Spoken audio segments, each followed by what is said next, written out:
Hello students, आज हम पढ़ेंगे अपना न्यू चैप्टर जो है वर्क, एनर्जी एंड पावर। तो इसमें फर्स्ट टर्म है वर्क। वर्क क्या होता है? Work is said to be done by a force when the body is displaced actually through some distance in the direction of the applied force.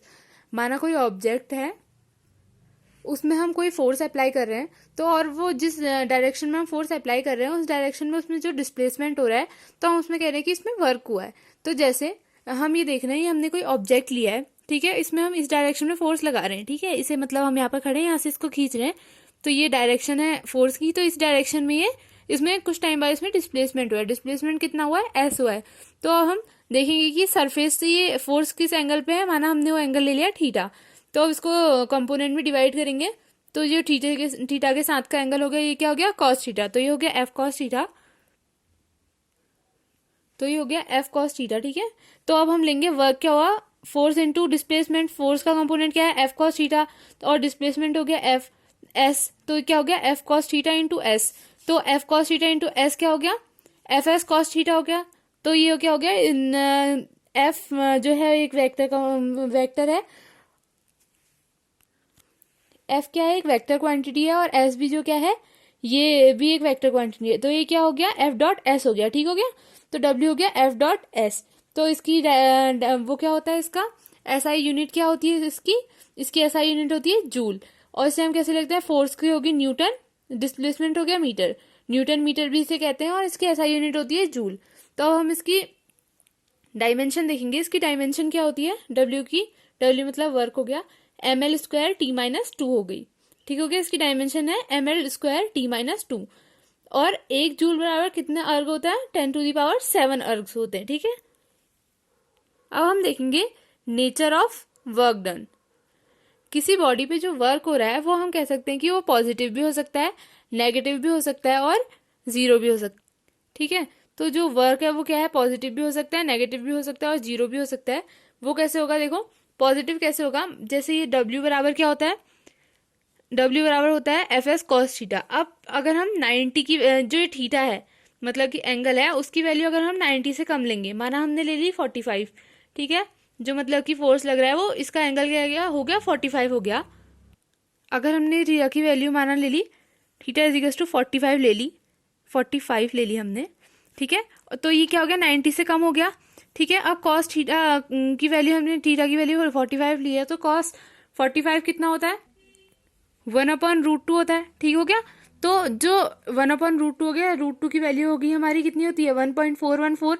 तो जो ये आएगा, जो वर्क डन होगा, वो क्या होगा? पॉजिटिव में आएगा। कैसे कैसे आया? कि जैसे एफ एस कॉस 45 हो गया, कॉस 45 की वैल्यू होगी 1/√2, तो √2 की वैल्यू होगी 1.414। तो जो ये पूरी वैल्यू है ये पॉजिटिव में ही तो आ रही है ना, इसमें नेगेटिव साइन नहीं है, तो ये पॉजिटिव में आ रही है। तो मतलब कि अगर थीटा जो है अगर 90 से छोटा होगा, ये एंगल 90 से छोटा होगा, तो इसकी वैल्यू पॉजिटिव आएगी, ठीक है। अब हम देखेंगे कि वर्क डन नेगेटिव कैसे होगा। अगर ये जो थीटा है इसकी वैल्यू हम 90 से बड़ी ले लेंगे, तो ये हो जाएगा नेगेटिव। कैसे?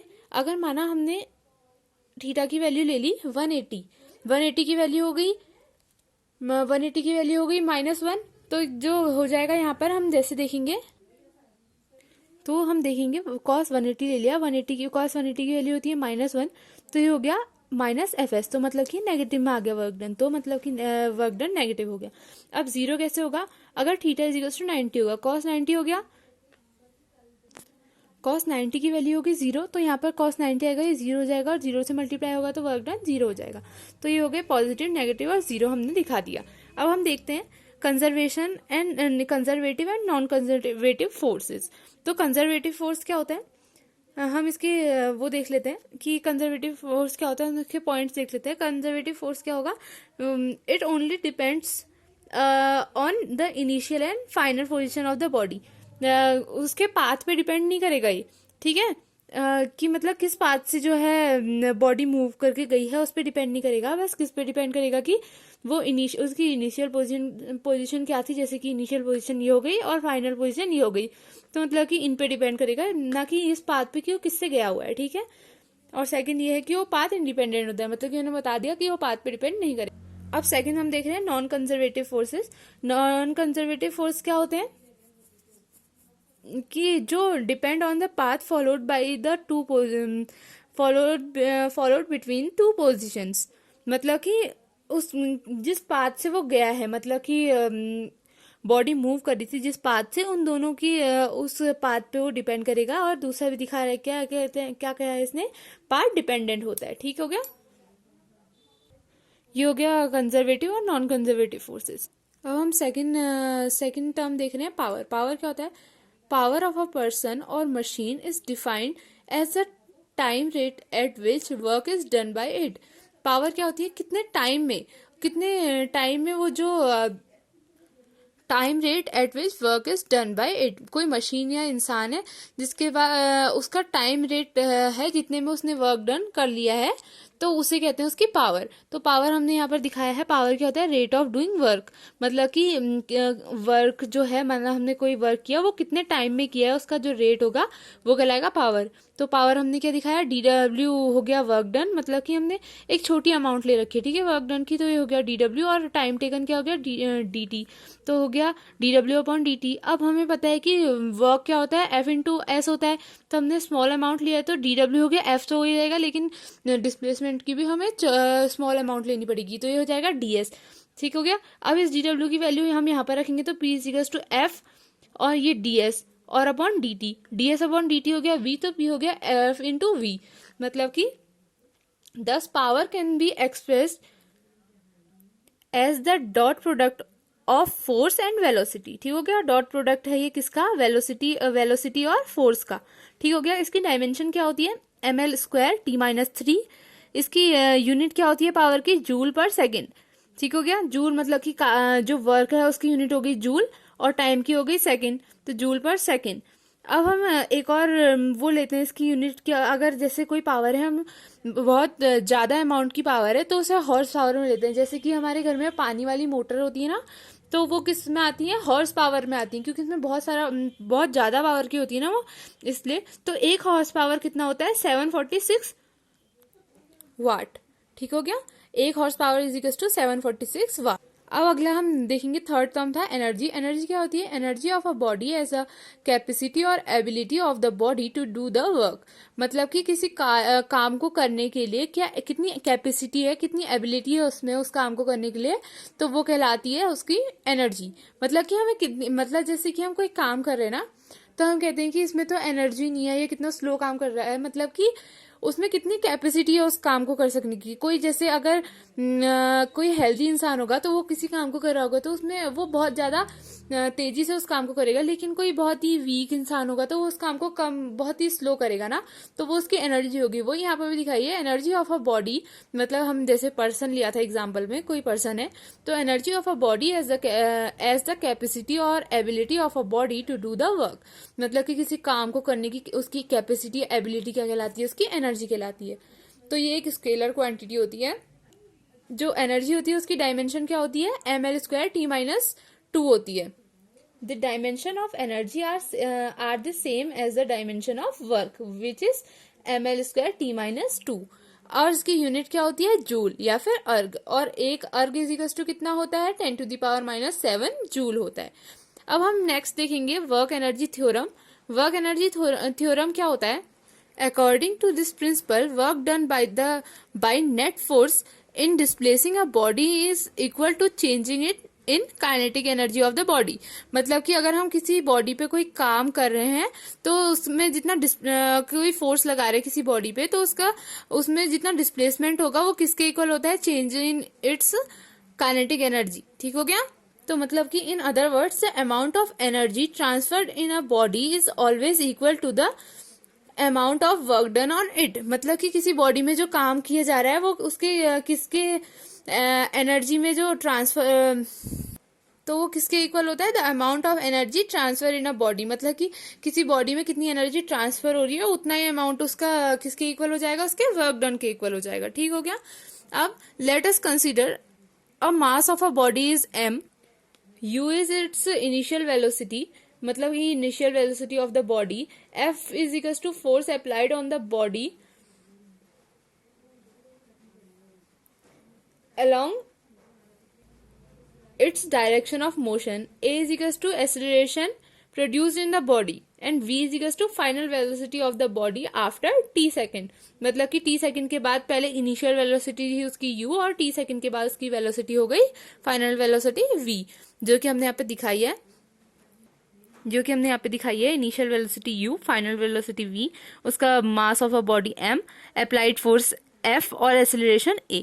तो अगर हम देते हैं small amount of work done by applied force on the body is DW, हमने small amount of work done लिया है तो उसे हमने DW ले लिया, ठीक हो गया। अब हमें पता है कि work is equal to F into S होता है, तो अब हमने स्मॉल अमाउंट लिया तो DW हो गया और डिस्प्लेसमेंट भी क्या हो जाएगा, DS हो जाएगा।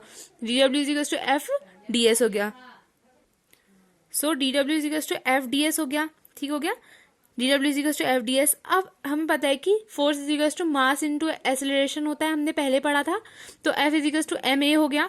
तो A इज इक्वल टू क्या होता है, dv अपॉन dt, मतलब कि रेट चेंज ऑफ वेलोसिटी जो होता है वो एक्सेलरेशन होता है, तो इसे हमने dv अपॉन dt लिख दिया। अब हमें पता है DW is equal to F DS हो गया, तो अब F की वैल्यू हम यहाँ से रखेंगे mdv, तो m into D upon D T रख दिया। हम इसको dt को ये ds के अपॉन में भी ले जा सकते हैं, तो ds अपॉन dt क्या हो गया, रेट चेंज और डिस्प्लेसमेंट क्या होता है, वेलोसिटी के इक्वल होता है, तो ये हो गया ds अपॉन dt क्या हो गया, v हो गया, ठीक हो गया। ds अपॉन dt ये v हो गया और ये dv ऐसी हो गया। तो हम देखते हैं total work done by the applied force on the body in increasing its velocity from u to v। मतलब कि हम देख रहे हैं कि टोटल वर्क डन क्या है, वो अप्लाइड फोर्स से उसमें टोटल वर्क डन क्या हो रहा है जब उसकी वेलोसिटी u से v हो जा रही है, ठीक है। तो हम देखेंगे इसको हमें इंटीग्रेट करना पड़ेगा किसके बीच में, u मतलब कि इनिशियल वेलोसिटी और v is equal to final velocity के बीच में। तो dw को हमने जब यहाँ पर से इंटीग्रेट किया तो ये dw is equal to w हो गया, है ना। और u और v के बीच में किया तो जो m है मास तो वो कांस्टेंट है, उसे हम इनिशिएट नहीं कर सकते हैं, इंटीग्रेट नहीं कर सकते हैं, तो m हो गया बाहर आ गया, तो u से v में हमें लिया v dv हो गया। तो अब v dv का इंटीग्रेशन क्या होता है, v स्क्वायर अपॉन 2 होता है ना, क्योंकि मतलब कि हम देखते हैं कि कोई भी x है उसका हम जब इंटीग्रेशन करते हैं तो x की पावर जो ये माना ये n है तो ये n plus 1 upon n plus 1 हो जाता है, ठीक हो गया। तो वैसे ही हमने यहाँ दिया v की पावर 1 था तो 1 प्लस 1 हो गया 2 और अपॉन में 1 प्लस 1 हो गया, तो u से v तक किया हमने। तो अब हमने देखा कि ये v square minus U square हो गया, मतलब कि final velocity minus initial velocity upon 2 हो गया, तो half M V square minus half M U square. तो ये हमें पता है कि काइनेटिक एनर्जी क्या होती है, काइनेटिक एनर्जी किसी बॉडी की होती है हाफ एम वी स्क्वायर होती है। तो हमें यहाँ पर v जो है वो हमारी वो फाइनल वेलोसिटी है और u जो है हमारी इनिशियल वेलोसिटी है, तो हाफ एम वी स्क्वायर जो हो जाएगा वो फाइनल काइनेटिक एनर्जी हो जाएगा और हाफ एम यू स्क्वायर हो जाएगा वो इनिशियल काइनेटिक एनर्जी हो जाएगा। तो ये हो गया W इज इक्वल टू के एफ, मतलब कि काइनेटिक एनर्जी जो फाइनल है, और के आई मतलब कि इनिशियल काइनेटिक वेलोसिटी हो गया, काइनेटिक एनर्जी हो गया। तो इसका ये क्या हो गया, work done on the body is equal to increase in kinetic energy of body, मतलब कि जितना वर्क डन होगा उतना इंक्रीज होगा किसमें, काइनेटिक एनर्जी ऑफ बॉडी में। तो हम ये भी कह सकते हैं कि we can show that if some work is done from the body kinetic energy of the body decreases by the same amount, मतलब कि अगर किसी बॉडी से कोई हम काम करा रहे हैं, कोई काम हो रहा है उसमें, तो उतनी same amount of kinetic energy जो होगी उसकी सेम अमाउंट में कम होगी। ये हम किससे, वर्क एनर्जी थ्योरम या वर्क एनर्जी प्रिंसिपल से प्रूव करते हैं। Thank you for watching, please like and subscribe.